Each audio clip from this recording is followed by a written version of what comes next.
can see right here, part number 6. That's the one that I need. I don't need the switch and the wire carrier, but so when I hide my illustration here, and then you can see that the motor and the wiring harness is 17 bucks. That's all right. I can deal with that. I'll get one of those, and it cost me like 26 bucks because they figure in shipping and tax and stuff like that as well. But I'll let you know what happens when they come in. Oh, and here is another word to the wise. I probably should have kept my receipts, even though I've only had the thing for a year. I didn't bother to keep the receipts or anything like that, because usually by the time I'm done with something, it's done anyways. But in this case, it had an actual 3-year limited warranty, which I assume would have been covered. So yeah, next time I'll have to make sure I keep the paperwork when I buy one of these puppies. But the last time I bought one, it lasted for 18 years and I never had a problem with it. As you can see, it probably would have been better had I decided I was going to rebuild it before I just took it apart melt and threw it all over the desk. But yeah, I wasn't really planning on rebuilding it. I didn't realize I could get the motor. So now that I've got the motor ordered, I also had to get the stuff out of the transmission. So I got all the grease out of there. These little things that I addressed when I was taking it apart, those are interesting. I'm not sure if those are like for braking. I don't really know. So it looked like they might have been, they're like a softer material. I'm not sure if that's supposed to be like grease that softens up and moves its way into the case over time, or if it's just to apply back pressure on a gear to keep the blade from moving after you pull the trigger. I don't know. But needless to say, I didn't see what these were really for, so I'll probably jack those up a little bit, and then when I fill this area up with grease underneath it, you know, they'll have a little bit of back pressure against them. The roller bearings inside look okay. Everything else turns in there. And the other half of the case, because I just took the motor out, so the other half of the case looks fine too. The roller bearings in that one are fine. I'm going to have to find the other bearings that I chucked somewhere on the desk. I don't even know where that is. These are things I'm going to have to find before I put the motor in. But yeah, I got that all cleaned out. There's no real sealant or anything that they applied that to. There's just a groove in that side of the case, and there's a little ridge on this side of the case. And that's all she wrote. So, oh, there it is. So here's the only sealed bearing in the whole shooting match here. And this one's okay too. This one spins. That's not a bearing. That's the, you remember that piece. So, yeah, I would have been a little less haphazard about how I chuck stuff out here if I thought I was going to put this back together. I didn't really think about it until after. Okay, so from the looks of it, those two little things on the side, the rubber things, are just to hold the bearing in place and kind of keep it from spinning in that socket. So I chucked my gears in here just to get them in position while I'm waiting for the new motor. I was going to take the other motor apart, but the other motor is kind of a pain. I don't even know what I did with it. Let me look for that. There it is. Okay. Actually, I probably better turn my light on so you can see what I'm looking at here, because you can't see anything inside. Alright, so if you're looking inside... Yikes. It's tough to do with one hand. You can see the brushes on the sides, or what was supposed to be the brushes. And you can see how the end of that stator is just fried.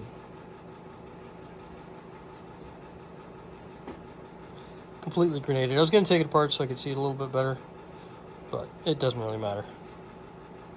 Everything you need to see, you're seeing right from here. It's another way of saying the engine's trashed. So I'm going to keep that right now. So I've got the screws, and I may have to take the gear off. I don't know what the replacement motor looks like. I'm hoping the replacement motor has it already, otherwise I'll have to pull the gear off. But we'll cross that bridge when we come to it. So yeah, on closer inspection, you can see the crack on this one here. So this one was getting ready to explode too.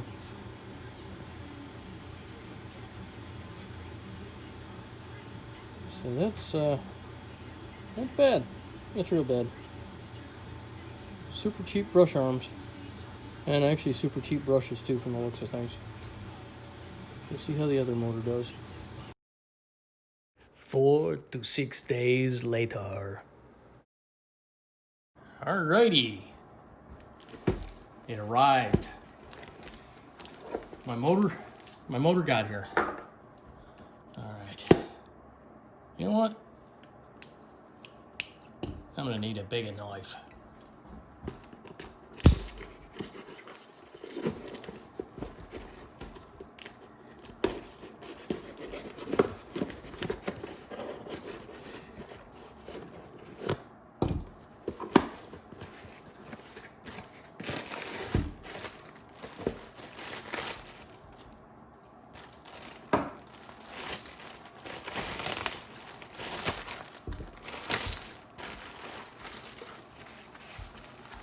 Alright, now I need a smaller knife.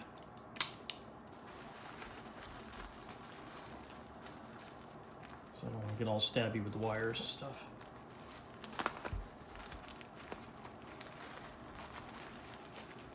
Careful.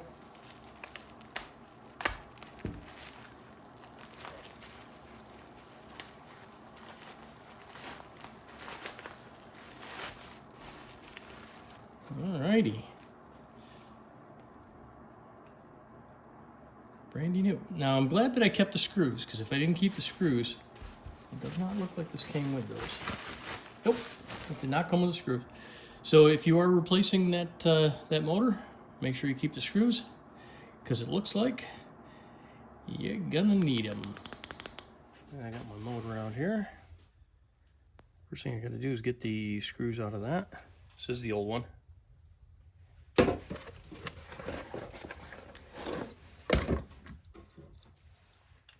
That's the new one. Perfect.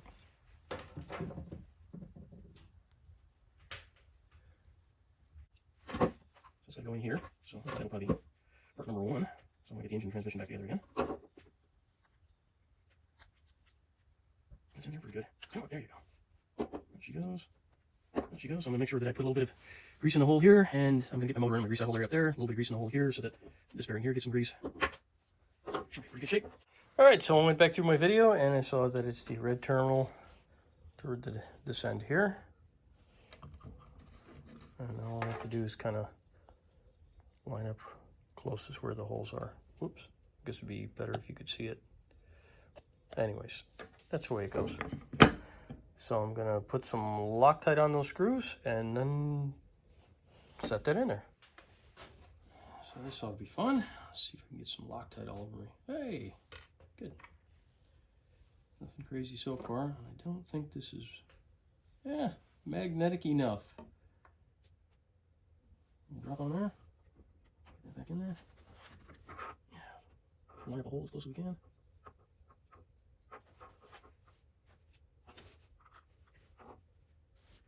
Still loose? Good. All right. I'm through. Yeah, A1. Don't put black parts on a black table. You should probably learn. I found it though. Too late now. What's that? It's already sealed down.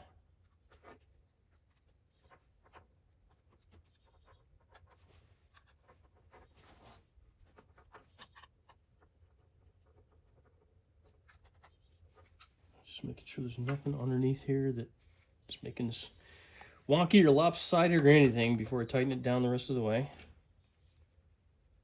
I'm just giving it a fair crank. I'm not going nuts because obviously this is a plastic housing. Don't need that. Alrighty, so let's try this thing just to make sure that the motor's working before we go any farther. All right, red, positive, black, negative. Got a positive here and a negative there. Just shove that on there and hit the go button. Holy jumping. Let me grab that a little harder.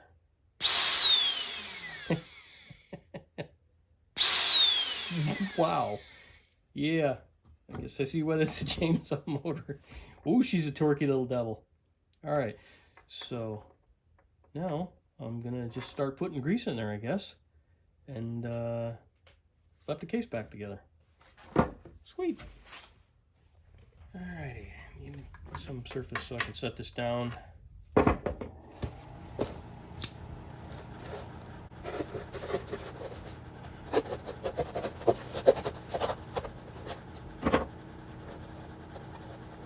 Yeah, get in there, wires. There, just like it's in the saw.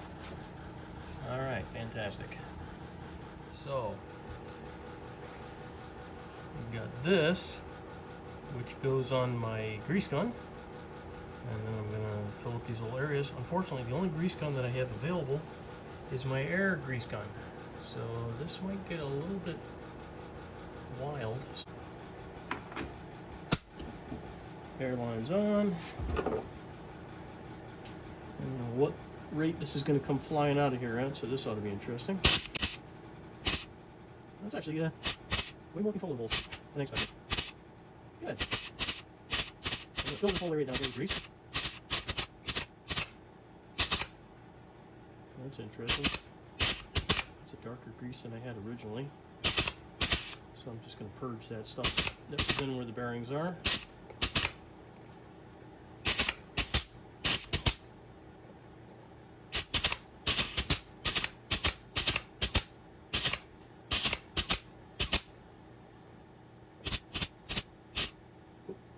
Top here. Alright. And outside. Alright. I lost track of where I am. I think you gotta go right in here. Does this one have to go in first? Oh, I should have paid attention. I think this one goes in. Nope, this one doesn't go in. This one goes in. Alright. Yep, that one goes in. Yikes. Alright, mush that around in here. Make sure there's plenty of grease underneath there. And I'm gonna mush this in up on top. I'll get too much grease in the hole now. Yeah. That's okay. You need to force some in there anyways. If you're going to take some out, get the tool. What else are you going to get in there? Yeah. Alright.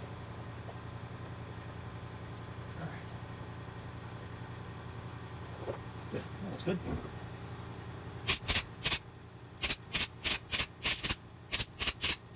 Oops. Oh, this grease gun bleeding so bad. Alright. Get some more on top of here. I'm gonna get more grease on this than less. Looks like I'm gonna need proper grease on. Yikes.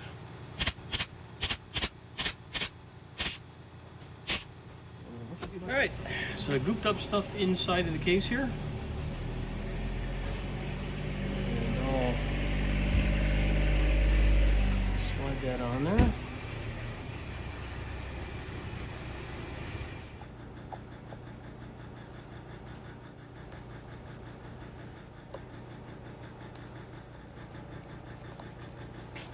I'll do a high-speed montage on this showing you. We put this thing back together. This is going to be boring. Just basically snug them up, and then I'm going to kind of torque them. It's a plastic case, so I got to be nice to this thing. So I'm going to feel this out here. It's torqued. That's torqued. Torqued. And we did that one. Alright, so I'm going to run that a couple of times. If I can find my battery. This time I'm hanging on to that puppy. Alright, positive. Positive.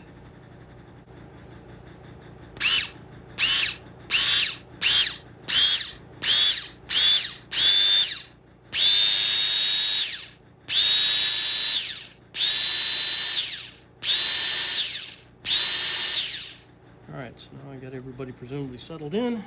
I'll give it one more. It's as tight as I can get that.